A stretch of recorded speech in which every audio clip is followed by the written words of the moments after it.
Jetojmë në një epokë ku mendja nuk pushon pothuajse kurrë. Një mesazh I lënë pa përgjigje. Një postim në rrjetet sociale, apo edhe një gabim I vogël na bën të mendojmë e të rimendojmë. Përshëndetje dhe mirë se vini në United Talk Podcast me URF dhe mua Elisa Kocaqin. Në fakt, në botën që po jetojmë aktualisht, ku presioni dhe krahasimi janë bërë pjesë e përditshmërisë sonë, një ndër temat që ne kemi zgjedhur, që është tema më e domosdoshme dhe më e diskutueshme e shekurit, është pikërisht shëndeti mendor dhe ashtu quajtura fenomeni overthinking generation. E dini pse kemi zgjedhur këtë temë? Sepse kjo ndikon shumë tek të rinjt dhe aty jashtë ka shumë të rinj, të cilët përballen me këtë luftë të përditshme dhe ka shumë problem ta shprehin dhe në fytyrat e tyre thjesht zgjedhin të buzëqeshin. Prandaj sot jemi për ta diskutuar këtu pa filtra dhe pa gjykuar si gjithmonë. Prandaj sot kemi përzgjedhur një vajzë që prej disa kohësh është bërë pjesë e URF-s dhe kemi shumë kënaqësi që të prezantojmë Eriselda Troka, e cila është një vajzë vullnetare, studente dhe e cila do të flasë më tepër për veten e saj. Përshëndetje dhe mirë se erdhe. Faleminderit. Unë jam Eriselda, jam studente e Fakultetit Drejtësisë viti 4. Për momentin jam aktive në shumë projekte dhe jam themeltare e Tribunës Rinore, një projekt I cili përfshin të rinjt. Eriselda, më thosh të vërtetën, çfarë të pëlqen më shumë dhe që të shtyj që të bëhesh pjesë në URF? Më pëlqen aktivitetet që URF-ja krijon në përgjithësi dhe pas postimet online. Dhe fakti që unë më pëlqen të jem vullnetare që të shërbej në komunitet, edhe ambienti I URF-s pjesëtarët ishte shumë I ngrohtë dhe shumë I kpritës.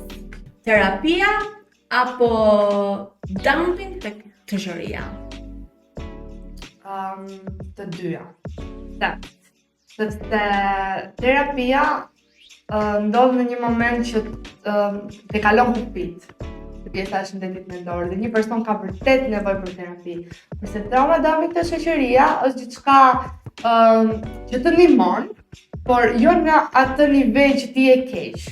Ti mund të kesh një problem, një hall që shkon te shoqëria tua. Po, e vërtet është, po, çka mua më ka ndodhur dhe personalisht, madje kam edhe le të themi shembull në konkret, ka ndodhur që kur kam pas nevojë për shembull të flas me një mikesh, vetëm se ajo nuk ka dashur që të më thotë jo, më kupton? Më ka dëgjuar dhe di çfarë ka bërë. Domethënë, unë mendoj që një njeri, një shoqe e mirë të drejton kur e shikon që ti nuk je në gjendje më të mirë, të drejton tek një specialist, apo jo, një shoqe që vërtet do të mirë, ose të thotë dhe jo, unë nuk mundem deri kaq për shembull, dhe po të drejtoj diku. Ajo ka zgjedhur që të largohet. Më kupton? Të largohet edhe sepse I dukej sikur si ta them, unë aty që kisha unë, më thënë, gjithë shqetësimin tim që kisha unë po e merrte edhe ajo. Ndërkohë që nuk kuptohet se unë tani derisa mendoj që e kam parë atë si një njeri që mund të flasë, dhe kupton që mund të shprehem lirisht, ndërkohë që ajo kishte këtë problem e të mos thonit jo dhe çfarë bëri? Bëri këtë që u largua edhe mirë bëri. Mirë bëri, dhe në fund e kuptuam që nuk ishte një mikeshe e mirë, e kupton? Në këto raste po ke të drejtë, po varet se kë zgjedh. Edhe është një lloj. Ndonjëherë edhe nuk varet se kë zgjedh, se nuk e di të zgjedh, kështu që do vazhdojmë, kemi akoma edhe më shumë pasi të na dalin fjalë të tjera. A mendon që rrjetet sociale po e bëjnë rinin të vetë diagnostikohet me trauma? Në rastet e sotme rrjetet sociale janë perfeksioni. Dhe çdo gjë I duket perfekte që pse e ka dhe pse s'e ka. Dhe kalon overthinking, jo po dua të jem si kjo, jo po si ajo. Po shkatrojnë me pak fjalë, po shkatrojnë vete. Dhe është diçka është shqetësuese. Ti ndonjë shembull konkret që mund ta jepje, nuk? Shembull konkret, personalisht për veten time nuk di kam shumë nga rrjetet sociale, jetoj në realitet. Ama ke miqë dhe mikesha që të shikon se dikon. Çfarë ka bërë më shumë përshtypje, këtu dua të dalë, për shembull kur përveç këtyre qytetit, çka është specifikisht domethënë dhe ke thënë, "Ua, po si e kupton se ti arrin ta mendoj këtë gjë." Kupton?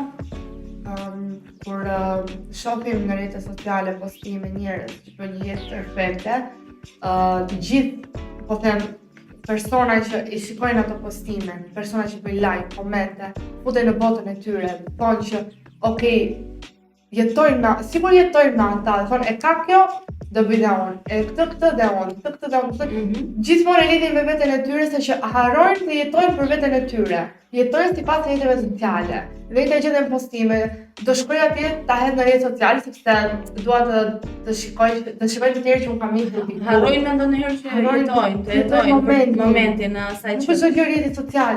Shko, shikojnë në natyrë, lërë fare telefonin në shtëpi më mirë. E vërtet. Vendin. E vërtet. Si mendon që kjo e të menduar tepër, pra overthinking, është inteligjencë apo vetë shkatërrim? Overthinking.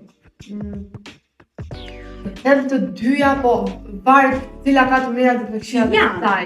Se është e vërtet personi që unë overthink a lot, gjithmonë. Ama edhe ndonjëherë e vetë shkatërron dhe vete.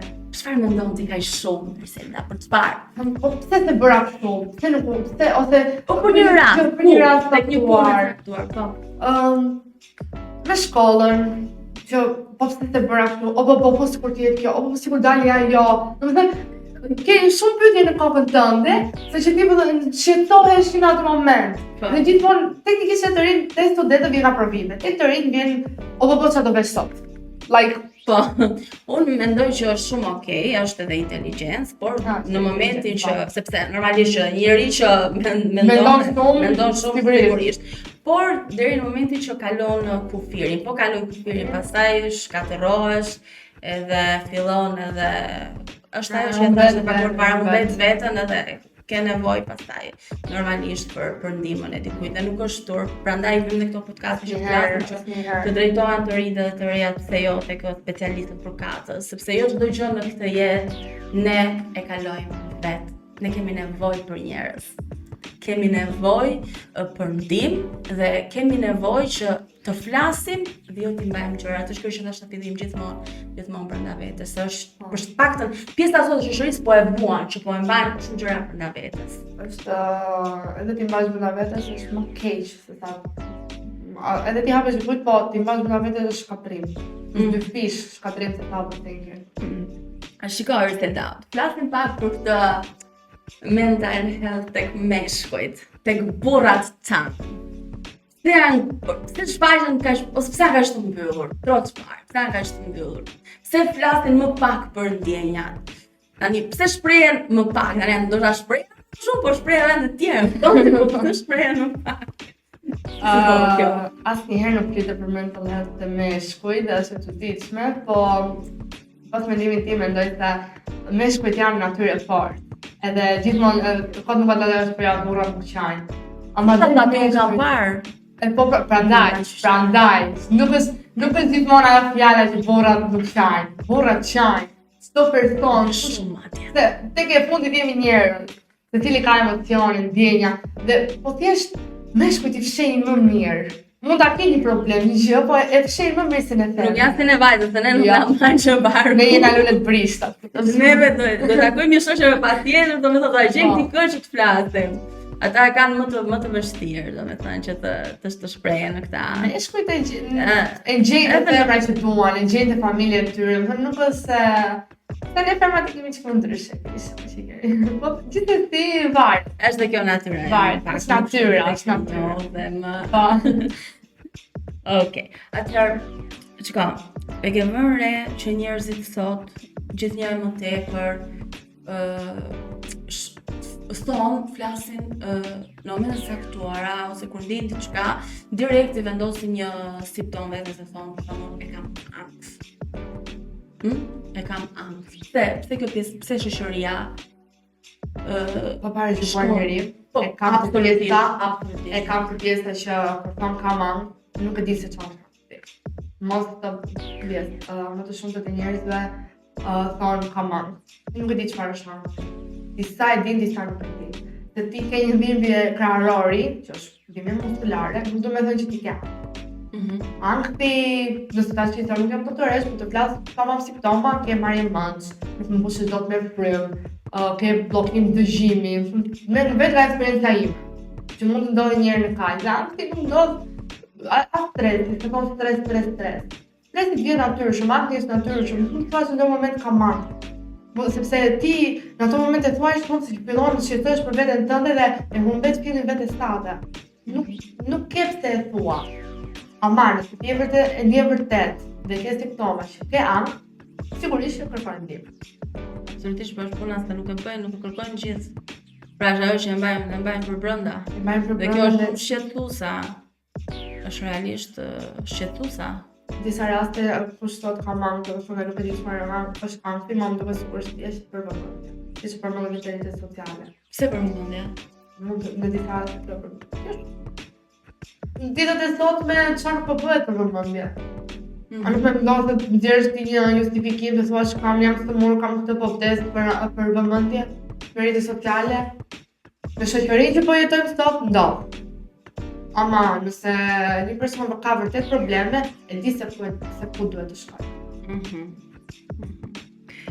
Okej. Cilat janë disa nga mënyrat që e pashëndetshme që rinia zgjedh sot për të përballuar stresin, ankthin, mërzinë? Mënyrat që ata përdorin nuk janë për t'i përballuar. Ato i bëjnë më keq. Qëndrimin në shtëpi, të rish në telefon gjithë ditën, të t'jesh shtrirë gjithë ditën, të mbyllesh me vete, të mos flasësh me njeri. Ka shumë arsye që e thonë ta përballojnë, nuk është përballim, ti po e zhyt veten në një brigj të vet, ti po i bën të vete. E vetëm një mënyrë që të përballohet stresi, ankthi, depresioni. Çfarë duhet të bëjnë ato, domethënë? Një diçka që ti, për shembull, jep një shembull konkret për veten tënde. Çfarë bën ti që ta mbash ditën tënde të dhënë? Që mos të mendosh apo të shqetësohesh për ankthin. Si çdo studente, shkoj në shkollë, mësoj, lexoj, dal me shoqërinë, kafen, aktivitete, qeni, çdo gjë, ama brenda nuk rri. Edhe të rish brenda, edhe një person që nuk është me depresion dhe këto, vetëm të ri brenda, nuk është keq. Por të rish është shumë mos ta tepro. Tërkohës në telefon, ti mund të rish brenda, po mund të gatuash, mund të shikosh film, mund të bësh lojë në tavoline, mund të pikturosh, ka shumë hobi, mund të lexosh një roman, ama vetëm mos nuk e di se për problemi sot është vetëm telefoni. Gjithmonë shikoj, edhe veten time Edhe veten time kam marrë re që bëhem shumë e ngjitur me telefonin, dhe mos tani që jam shumë e dhënë angazhime, ama e kuptoj edhe përpiqem të tiroj sa më larg. E ke vënë re për shembull kur rrim shumë kohë në telefon, më ndodh kjo. Edhe na krijon është vërtet kjo që na krijon si nuk e di tham të quajmë pak si mbytje, na mërzit, na streson dhe themi e bëj ndonjëherë kështu për zëvendje. Dhe ja kështu vërtet e miksem, dua të ikëm diku në mal, në një kastove atje për shefin tim, të rri atje vetëm mos kem kontakt fare ndonjëherë me botën jashtë, fare. Po flas për botën jashtë, flas për pjesën e. Po. Unë për vete motivoj kur jam në thënë që ri në njerë them gjithmonë, do ulem do ri gjysë ore shtrirë. Po në vend që të thënë 3 shtrirë, i me telefon. Edhe edhe i them vetë, po bërë, qolla, mëso provimet aty, më gatuaj. Dhe momenti ku ti e në telefoni fare dhe ti është vazhdojnë. Po. Ti i informo vetën tënde, dhe kjo është gjë e mirë. Të parën tek ne sot. Po, është vështirë sot flasësh për gjendjen emocionale. Shumë. Se vinë paragjykimet, vinë pahama se jenë mirë, të nga një shoqëri shqiptare, hajde se s'ke gjë, hajde do kaloj, ose një gjë që mama të më shpes, ti e ke interesi, fjala ti e ke interesi.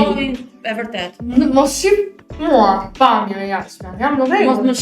Mos më shiko. Jetëm e si kallup. Kështu jemi shumë në rregull, po pra jemi shumë bukur, shumë në rregull. Shumë mirë. Hajde ti se çfarë ndodh brenda vetes time.